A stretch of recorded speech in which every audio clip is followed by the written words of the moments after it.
Selamat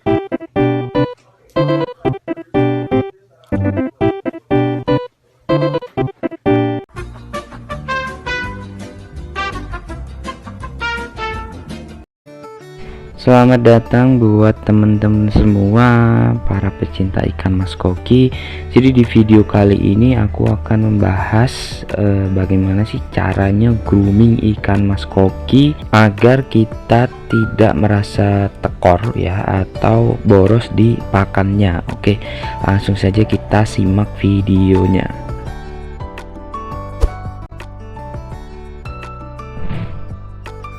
Nah, jadi kebanyakan orang awam ya atau pemula pada ikan mas koki itu kalau melihat ikan mas koki yang besar itu pasti yang pertama ditanyain itu adalah pakannya gitu ya.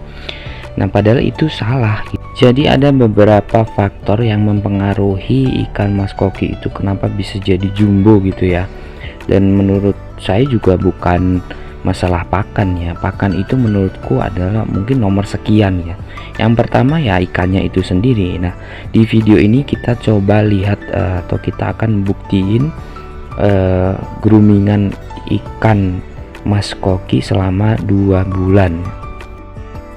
Nah, ini di sini aku sudah siapkan 2 ikan mas koki ya. Yang jelas ini berbeda. Yang satu anggap aja ikan mas koki pasar ya. Dan yang satunya lagi itu ikan mas koki yang grade ya, atau ikan mas koki yang sudah disortir.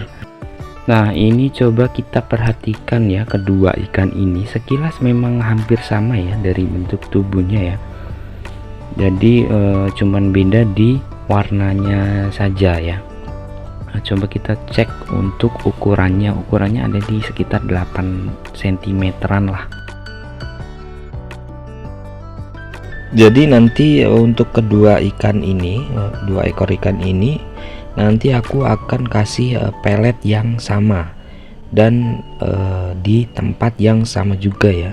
Jadi nanti aku taruh di akuarium saja biar nanti bisa mudah untuk pemantauannya.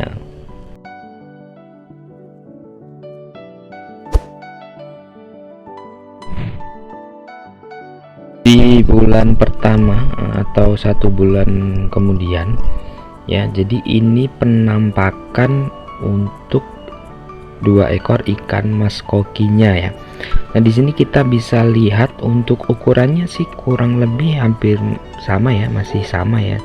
Dan untuk perubahan badan juga belum terlalu kelihatan ya, masih sekilas sih sama aja, cuman ya mungkin lebih beda untuk ikan yang grade-nya lebih menarik gitu kalau kita lihat di sini. Dan sekarang kita cek untuk ukuran ikan kokinya ya. Di sini masih sama berukuran di 10 cm. Artinya ikan ini naik 2 cm ya. Jadi selama 1 bulan ini baru naik 2 cm.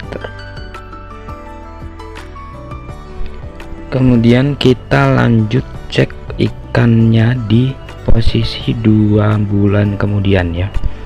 Jadi ini 2 bulan groomingan ikan mas koki. Nah, dari sini kita bisa cek bentuk tubuh dan warnanya juga udah mulai banyak perubahan ya. Dari segi tubuh lebih rapi ya untuk ikan grade-nya ya dibanding ikan pasarnya. Terus untuk warnanya juga di sini ada banyak perubahan ya.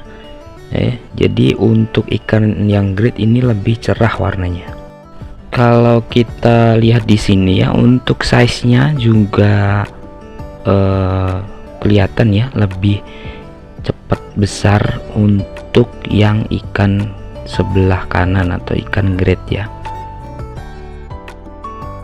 Nah, jadi dari video tadi ya kita bisa ambil kesimpulan di sini hal apa saja yang perlu diperhatikan sebelum kita grooming ikan mas koki, yaitu yang pertama adalah gen ikan mas koki itu sendiri ya.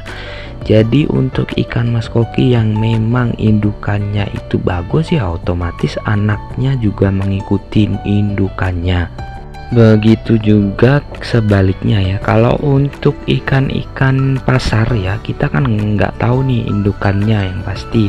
Jadi untuk saran saya sih lebih ke tidak usah terlalu banyak berharap ya ikan bakal jadi bagus atau bakal jadi besar atau cepat besar gitu ya.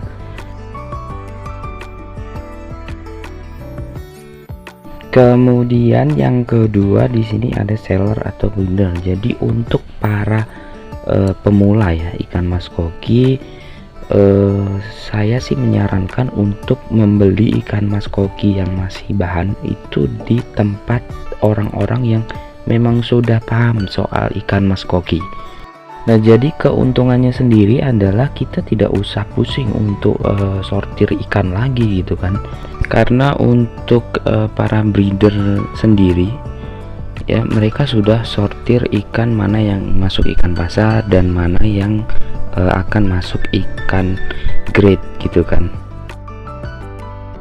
Nah, tapi untuk kekurangan, sebenarnya bukan kekurangan ya, cuman di sini untuk harganya itu biasanya harganya bisa 2 kali lipat bahkan 3 kali lipat dari harga ikan pasar ya.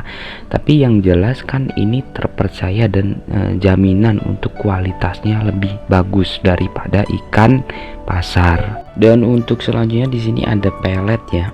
Nah, jadi setelah kita memilih ya ikan mana sih yang pantas untuk di grooming, nah jadi baru kita memilih pelet yang bagus. Nah, jadi untuk perbandingannya sendiri tuh seperti ini. Kalau misalnya kita punya ikan grade yang indukan bagus, nah kita bisa pakai pelet lele saja. Itu sudah pasti dia bakalan jumbo gitu kan, karena memang indukannya kan jumbo gitu. Nah, sebaliknya untuk ikan pasar, walaupun kita kasih pelet yang paling mahal sekalipun, dia tidak akan bisa menjadi bagus. Atau misalnya kalau memang indukannya kecil ya, kurang lebih ukurannya hampir sama dengan induknya.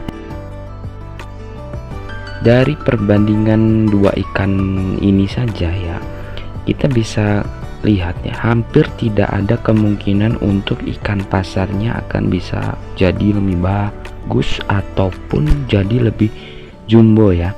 Dari segi bentuk tubuh atau anatomi tubuhnya juga sebenarnya kurang bagus juga. Nah, jadi untuk ikan-ikan seperti ini ya, kalaupun dikasih pakan pelet yang mahal ya akan jadi sama saja gitu kan. Nah, ini biasanya yang bikin kita jadi kayak boros untuk pakannya. Nah, sekian dulu untuk video kali ini, semoga bisa sedikit ya membantu atau berbagi ilmu buat teman-teman semua, khususnya untuk para pemula pecinta ikan mas koki. Dan semoga video ini bermanfaat ya untuk teman-teman semua. Jangan lupa juga share ke teman-teman yang lain, dan sampai jumpa di video selanjutnya. Terima kasih.